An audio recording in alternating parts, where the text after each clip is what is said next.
सिंह लोकतंत्र मीडिया से और मैं चंद्रपुर महाराष्ट्र बल्लारपुर से बोल रहा हूँ।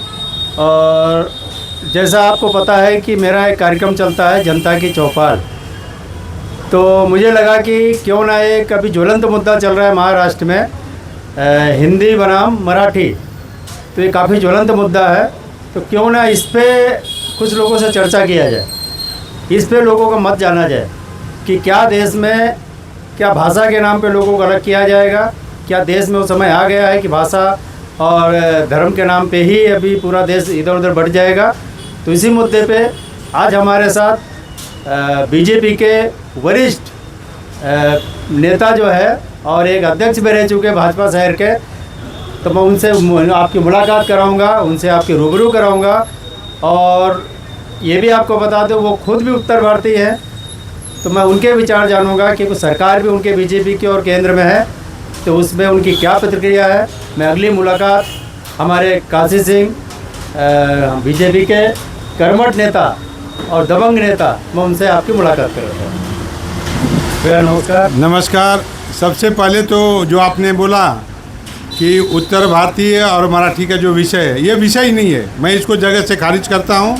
और मैं बताना चाहता हूँ कि महाराष्ट्र का अगर कोई सबसे बड़ा आइडल, सबसे बड़ा हीरो, सबसे बड़ा आराध्य देवता तो छत्रपति शिवाजी महाराज है। और उनका राज्याभिषेक कहाँ हुआ था मालूम है आपको? बनारस में हुआ था। कौन किए थे? वहाँ के पंडितों ने किया था। तो ये सब चुनावी फंडा है, और जिसकी राजनीति अगर कहीं नहीं चलती है तो चुनाव को लेकर के उसके हिसाब से हर समय सारी चीज़ें होती है। यहाँ भी मैं बोलता हूँ भारत देश सबका है और हर किसी को अधिकार है किसी भी राज्य में जा कर के रहे।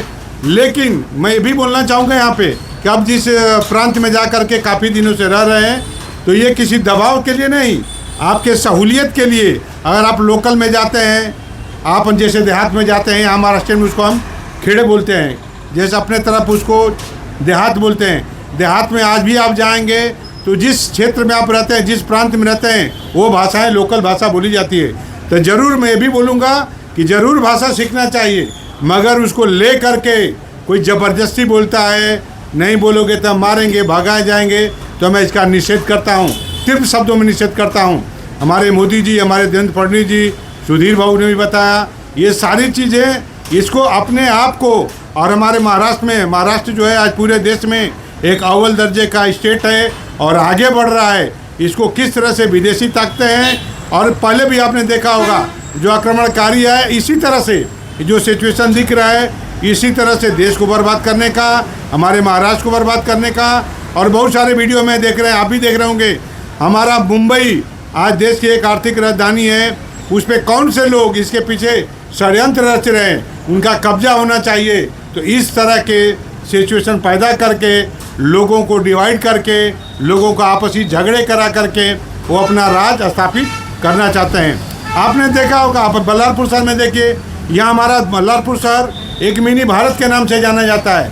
आज यहाँ पे सभी लोग, हर लोग अपने आप में एक बिजनेस लो या कोई भी विषय हो लेकर के एक साथ रहते हैं, सबका एक साथ में तालमेल है, कहीं कोई नहीं है। लेकिन वो चुनाव के समय में, अभी देखिए आप वहाँ के महानगर पालिका का चुनाव है, ये सारी चीज़ें अब रहेंगी, ये सारी चीज़ें कॉमन चीज़ें हैं। अभी जैसा चर्चा है महाराष्ट्र में, विदर्भ में, हर जगह कि जो राज ठाकरे है उसको पूरी खुली लगाम देवेंद्र फडणवीस जी छोड़ कर रखे, यानी इतना होने के बाद भी एक्शन क्यों नहीं हो रहा? ऐसा क्या रिश्ता है उनसे? देखिए, कानून अपना काम जरूर करेगा, और कानून किसी भी चीज़ को, तथ्यों को ले करके, ऐसा नहीं कि आज मैंने किसी को गाली दे दिया कल मुझे फांसी हो जाएगी, होगी क्या? संभव है क्या? बिल्कुल नहीं। तो देवेंद्र फडणवीस जी या ऊपर से भी हर विषय को लेकर के बात रखा जा रहा है, और उस पर जो है आपने देखा होगा, कानून से बड़ा कुछ कोई नहीं है, नेता नहीं है, किसी भी पार्टी के हो, चाहे राज ठाकरे जी हो या कोई भी हो, मगर वो सारी चीज़ों पे वाच रखा जा रहा है, और कायदे में रह करके उस पर ज़रूर कार्रवाई होना ही है, इसमें कोई दो राह नहीं है। रहा सवाल, आपने देखा होगा कल जो है इनका विषय था, दोनों भाई आए, हमें बहुत खुशी है, मिलजुल के रहना चाहिए। मिलजुल करके रह करके आप महाराष्ट्र के उत्थान के बारे में सोचो ना। आपने देखा होगा सोशल मीडिया में बहुत सारी बातें आ रही है कि आपको बुलवाना है तो किसी गरीब को, किसी मजबूर को पकड़ के आप जो है मराठी बोलना पड़ेगा। ये कहाँ तक महाराष्ट्र के हित की बात है? महाराष्ट्र हित की बात जब होगी कि जब आप कोई बड़े सोच लेकर के अच्छा काम करो आज महाराष्ट्र के लोगों के लिए, महाराष्ट्रियन लोगों के, तो महाराष्ट्र के हित की बात है। आप सिर्फ किसी गरीब को पकड़ करके उसको मार रहे हो, मार करके बोले मराठी बोलो, महाराष्ट्र में बोलना पड़ता, ये कोई ज़बरदस्ती थोड़ी है। और देवेंद्र फडणवीस जी ने क्लियर बोला है ना, आप मीडिया में देखिए, देवेंद्र फडणवीस जी ने क्लियर बोला है कि सारी चीज़ों पे ध्यान दिया जाएगा। और उन लोगों का, अभी दोनों जो है उद्धव साहब ठाकरे हैं, राज साहब ठाकरे हैं, मैं उन्हें भी आपके माध्यम से निवेदन करना चाहूँगा कि आप काम करो। ये सब उत्तर भारतीय, बाहर के लोग, अंदर के लोग कौन वहाँ पे घुस रहा है। आपने जो जम्मू कश्मीर हुआ वैसे जो है बंगाल हुआ, और बंगाल के बाद मुंबई, ये धीरे धीरे कौन लोग घुस रहे, किससे खतरा है मुंबई को, महाराष्ट्र को, ये बोलने में डरो मत, तो उसका विरोध करो और मिलजुल करके महाराष्ट्र को प्रगति पथ पर ले जाने का काम करो। तो देखा साहित्य उन्होंने काफ़ी बेबाकी से, काफ़ी एकदम निडर होके, काफ़ी जैसे वो दबंग आवाज़ एकदम उससे जाने जाते हैं उसी प्रकार से उन्होंने जवाब दिया। तो मेरा एक आखिरी सवाल एक ये है कि अभी जिस दिन इनका कार्यक्रम था, दो भाइयों का मिलन था, उसी दिन भी उन्होंने भी स्टेटमेंट दिया है कि जो हुआ सही हुआ और आने वाले समय में ये जारी रहेगा। लेकिन उनके कार्यकर्ताओं को उन्होंने बोला है कि इस बार करो तो वीडियो मत बनाओ, लेकिन जो नहीं बोलता है इसको मारो जरूर। इस पर आप क्या बोलें? मैं पहले आपको ही बताया कि मैं अभी भी बोल रहा हूँ कि हम जिस बात, अब यहाँ के लोग यूपी में अगर जाते हैं, एमपी में जाएंगे, बिहार में जाएंगे, गुजरात में जाएंगे, ये विषय उनको ज़बरदस्ती बुलवाने का नहीं है, पाठ्यक्रम का लेने का नहीं है, ये हमको सबके लिए ज़रूरी है। आप जिस प्रांत में बहुत ज़्यादा दिन से रह रहे हैं, तो आपके बोलचाल के लिए, बिजनेस के लिए, रोज़मर्रा की बातचीत के लिए आपको लोकल भाषा ज़रूर सीखना चाहिए। ये किसी के दबाव में नहीं, ये आपकी सहूलियत के लिए है। मैं खुद भी जब MSP का ठेकेदारी करता था, जब मैं खेड़े गाँव में जाता था, तब हिंदी में बात करते तो नहीं समझते थे। फिर हमने धीरे धीरे मराठी बोलना शुरू किया। मराठी में जब हम बात करते थे तो उनसे लेबर से भी हमारा एक आपसी सामंजस्य बनता था। ये ज़रूरी है, सीखना चाहिए। मगर अभी भी मैं बोलता हूँ कि किसी के दबाव में आकर के कोई भी, अगर कोई बोलता है नहीं भाई यूपी में जा रहा है, बाहर जा रहे हैं, तुम वहाँ की भाषा बोलो, तो ये भी गलत है। यहाँ रहने वाले किसी को बोलते हैं कि दबाव में, तो ये भी गलत है। और आपका कायदा अगर है तो सीधे भी बहुत सारे तो हीरो बोल रहे ना, हमारी फिल्में जो बनती है महाराष्ट्र में बनती है, मुंबई में बनती है, हिंदी के फिल्मों का बहिष्कार कर दो, बंद करा दो। बंद करा सकते क्या? नहीं, ये सारी चीज़ें हैं क्या? तो ये सारी चीज़ों को लेकर के मैं अभी भी बोलना चाहूँगा आपसे, आपके माध्यम से चैनल के, कि ये सारी चीज़ें अफवाह है, बेकार है। अपने आप को इस्टेब्लिश करने का ये विषय है। इससे पहले आपने देखा होगा कौन सी पार्टी कितना काम कर रही है, क्या कर रही है, उसका आपको ज़्यादा नॉलेज है। और वो सारी चीज़ों को लेकर के ये चुनावी फंडा है, अगर ये है तो तय करना चाहिए। पाठ्यक्रम में जो भी विषय है आप ले करके चलो। ये सारी चीज़ें जब उनके भी समय में था, और जो वर्चस्व था श्रद्धेय बाला साहब ठाकरे का, वो जो है महाराष्ट्र में कोई ले नहीं सकता। और उनकी कॉपी करने से सारी चीज़ें नहीं होता। जो चीज़ें होती है गाड गिफ्ट होता है। दूसरा बाला साहब ठाकरे हमारे देश में, हमारे महाराष्ट्र में पैदा कोई नहीं होगा। मार पीट के जीत सकते क्या? कभी नहीं। आप प्रेम से जो काम कर सकते हैं, प्रेम से जो आप करवा सकते हैं, वो दबाव में आप एक बार कराएंगे, दो बार कराएंगे। और किसी भी चीज़ का जब ज़्यादा खुलेगा, अब देखो ना उतना बड़ा जो है रैली निकली थी, दुकानें बंद हुई, कभी हुआ क्या? लोग आएंगे बाहर में धीरे धीरे। तो गलत चीज़ का आज भी उनसे ज़्यादा संख्या में महाराष्ट्रियन लोग हैं जो इसको पसंद नहीं कर रहे। मगर ये रहता ना सारी चीज़ें कि भाई हमने क्यों बोलना, हमने क्यों विरोध करना, ये सारी चीज़ें।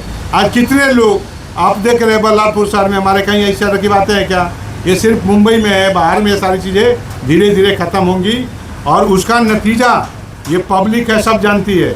यहाँ के लोग हैं चाहे कहीं के लोग हैं, कौन किस तरह से लोगों को गुमराह करके अपने आप को एस्टैब्लिश करना चाहता है, ये सारी फंडा है वो। बाकी कोई किसी न किसी को महाराष्ट्र के लिए, महाराष्ट्र की राजनीति के लिए ये किसी से लगाव नहीं है। ये सिर्फ और सिर्फ अपने आप को इस्टेब्लिश करने का, अपने आप को स्थापित करने का ये विषय है। बाकी न महाराष्ट्र का मुद्दा है, न उत्तर प्रदेश का मुद्दा है, न बिहार का है, न पंजाब का है।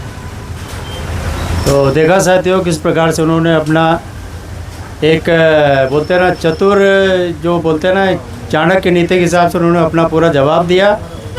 कितना गहराई से उन्होंने सब सारी चीज़ों का उन्होंने सफाई दिया, पार्टी को भी बचाया, सरकार को भी बचाया, सारी चीज़ों को उन्होंने किया।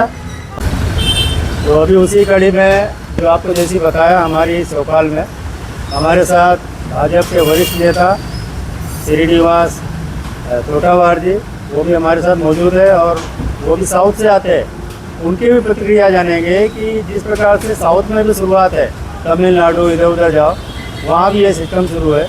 महाराष्ट्र में भी कुछ साउथ लोगों पे भी वो ज़बरदस्ती हो रही है कि मराठी बोलो, तो उस पर उनकी क्या प्रतिक्रिया है उनसे भी जानेंगे। तो बताइए, आपका परिचय बताइए। नमस्कार, मेरा नाम श्रीनिवास तोटावार है। मैं बल्लाशाह का रहवासी हूँ और जो महाराष्ट्र में जो चल रहा है वो ठीक नहीं हो रहा है। जो मराठी का जो मुद्दा है, तो हम तो कई सालों से हमारे जो फैमिली है, मेरे पिताजी जो है यहाँ पे सर्विस किया है, मेरा जन्म यहाँ हुआ है। जो हो रहा है वो तो ठीक तो नहीं है, लेकिन उनके जो दिमाग में जो चल रहा है वो हिसाब से वो बोल रहे हैं। लेकिन जो नीतीश राणे जी ने जो बोला था वो एकदम सही बोला था और उससे मैं सहमत हूँ। नमस्कार। क्या बोले थे नीतीश राणे? नीतीश राणे जी बोले थे कि बाकी जो हिंदू लोगों पे आप जो है अत्याचार कर रहे हैं, हिंदू लोगों पे जो है आप जो है मराठी बोलो, इस तरह जो सत्य का ये जो आप प्रेशर कर रहे हैं, इस तरह का जो प्रेशर जो है आप टोपी वालों से क्यों नहीं कर रहे? आप बोल के बताओ टोपी वालों को। आप अगर मराठी बोलने के लिए बोलो, दाढ़ी वालों को आप क्यों नहीं बोलते? दाढ़ी वालों को बोलो मराठी बोलने के लिए। आप में हिम्मत है, अगर शिवसेना अगर मनसे वालों में अगर हिम्मत है तो उनसे मराठी बोलने लगाओ, उनके ऊपर करो। हमारे हिंदू ही मिलते हैं क्या? हिंदू लोगों के ऊपर अत्याचार करते, हिंदू लोगों को मारपीट करते, ये गलत हो रहा है। नीतीश राणे ने सही बोला था, उससे हम सहमत हैं। तो ये साउथ में भी जो चल रहा है अभी, देखो तमिलनाडु में, आंध्रा में कुछ जगह ऐसी चल रहा है अभी, वहाँ का सीएम, तो उसके बारे में क्या बोलेंगे? नहीं, उसकी जानकारी मुझे नहीं है और उसके बारे में कुछ बोल नहीं पाऊँगा। धन्यवाद, आपने अच्छा बोला। नमस्कार। साथियों, किस प्रकार से आज जो हमारा लोकतंत्र मीडिया में अभी एक्चुअली आज से चालू किया हूँ मैं जनता की चौपाल। महाराष्ट्र में भी नगर पालिका के चुनाव भी है, तो अभी आप देखेंगे हर वार्ड में पूरे गांव की समस्याएं, जनता की समस्याएं, सारे ज्वलंत समस्याएं आप इस चैनल में देखोगे। और आज आपकी जो मुलाकात रूबरू कराया हूँ, जो महाराष्ट्र में जो ज्वलंत मुद्दे हैं उस पर क्या लोगों की प्रतिक्रिया है, सारी जानकारी आपने देखा और सबके विचार जाने। और आने वाले समय में इस चैनल में आपको ऐसे कई मुद्दों पे चर्चा आप देखेंगे, उस मुद्दों को समझेंगे, जो सरकार तक उस मुद्दे को जो पहुंचाएंगे हम। जनता के मुद्दे सरकार तक पहुंचाना ही हमारा उद्देश्य है।